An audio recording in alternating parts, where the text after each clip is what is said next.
شخصيات إسلامية.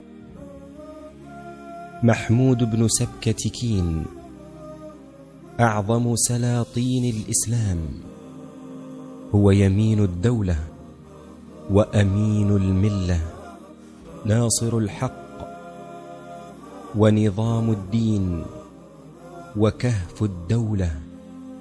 أبو القاسم محمود بن سبكتكين محطم الصنم الأكبر وقاهر الهند والسلطان المجاهد العظيم. ولد في المحرم عام 360 هجرية في مدينة غزنة، وتقع الآن في أفغانستان. وكان أكبر أبناء أبيه سبكتكين، فنشأ وتربى تربية القادة الأبطال، واشترك منذ حداثته في محاربة أعداء الإسلام من الهنود والبويهيين.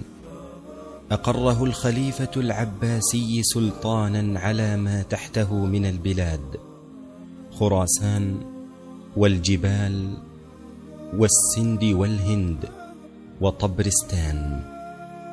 ومن أهم أعماله رحمه الله القضاء على الدولة البويهية الرافضية، والقضاء على الدولة السامانية عند ضعفها، وتحالفه مع الخلافة العباسية ضد الدولة العبيدية الباطنية، وإهداء الخليفة العباسي له وخلعه عليه.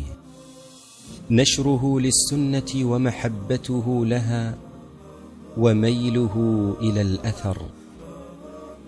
محاربته لأهل البدع من أشاعرة وجهمية ومعتزلة ورافضة.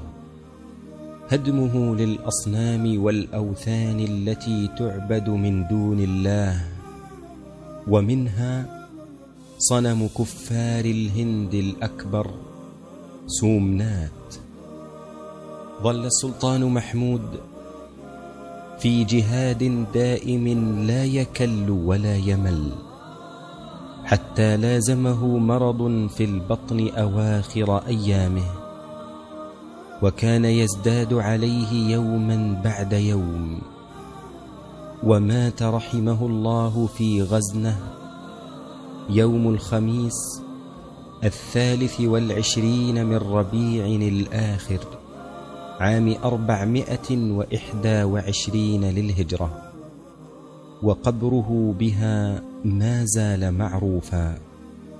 وكانت مدة حكمه 35 سنة.